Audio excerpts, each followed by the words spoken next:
So I'm sure that you have heard that marriage takes compromise. And if you think about the normal way of compromise, you give up something, I give up something, we meet in the middle.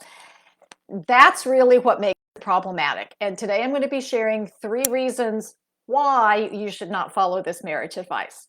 I'm Leslie Dories, your marriage coach and the creator of the Hero Husband Project and owner of Foundations Coaching.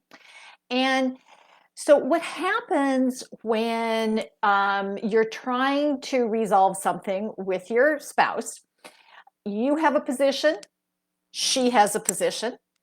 And what that does is that anchors both of you in only 2 possibilities, and you're bouncing back and forth to try to find that middle ground.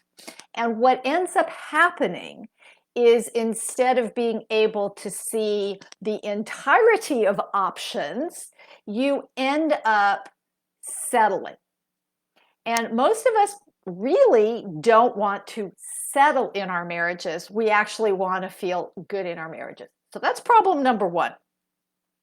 Problem number 2 is if you get into this habit of trying to find this middle ground and you're having to move in one direction and your partner is trying to move towards you, is basically it ends up that you end up in a scorekeeping position, meaning that, well, I compromised on this, so you need to compromise on that. And scorekeeping is one of the things that is really going to upend your relationship, because all you're going to be doing is focusing on what's fair. And for those of my clients who live in North Carolina, they know that the only fair I talk about in marriages is what happens on Hillsborough Street in October, which is when the state fair shows up in town. There is no such thing as fair in a marriage. There is productive and unproductive. And sometimes that means you don't get everything the way you want it, and neither does your partner, but you don't want to set it up into this tug of war scorekeeping. I did this, it's your turn to do that. That just makes everything feel really, really, really, really yucky. And the third problem, which is actually the biggest problem with compromise, is that, like I said in the beginning, you give up something, I give up something, and we meet somewhere in the middle. And the problem is with that concept of giving up something. That's resistance, that gives a bad taste in your mouth, that I have to give up something. And when we give up something and we do it consistently, what it does is it sows the seeds of resentment in your relationship. And I'm going to tell you that that single thing is what will destroy your relationship. If you have resentment for whatever reason, you are going to be doing damage to your relationship. Resentment kills love. I'm sorry, it does. So now you're probably sitting there saying, okay, Leslie, if we don't compromise, what do we do? Because we have to find solutions. And I'm so glad you asked me that question, because yes, although John Gottman, big guru in the marriage research field, says that only a third of all disagreements actually need to be resolved. The other 2/3, that's when we just agree to disagree. My husband folds towels one way, I fold towels another. No harm, no foul, big deal, who cares? He drives the back roads, I drive the highways. We get there. Again, no harm, no foul.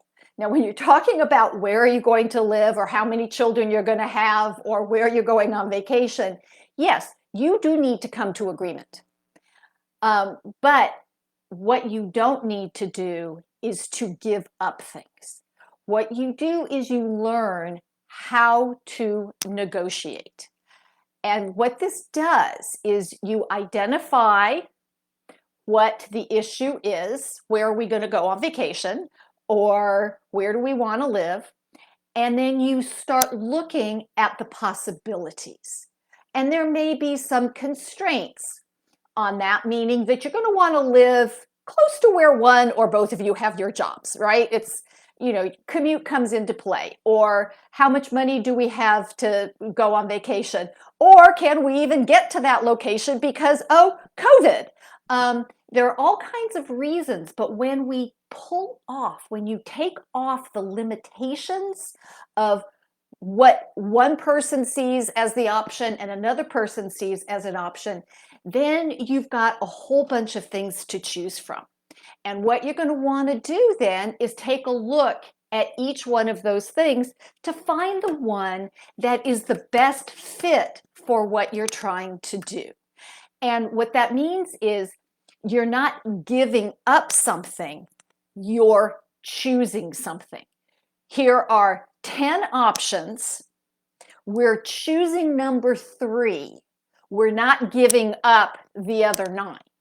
And people say I do grammar gymnastics. I don't. How we think about things, the words we use, our mindset around it really sets you up for either success or failure. And if you and I've never known anybody who feels really good about compromising.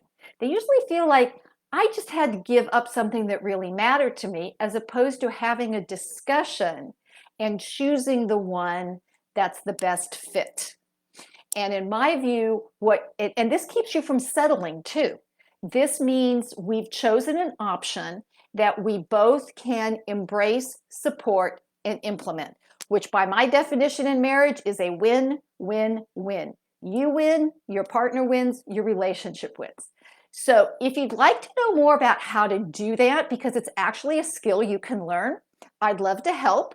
So you can either put a message down below in the comments. You can DM me, or you can email me at Lesli at foundationscoachingnc.com. That's FOUNDATIONS, N as in Nancy, C as in Charlie.com, and Lesli without an E, otherwise I won't get your message. But I'd love to hear your thoughts about this, and maybe when have you compromised that has not left you feeling either good about the choice or about your partner. So until next week, stay loving.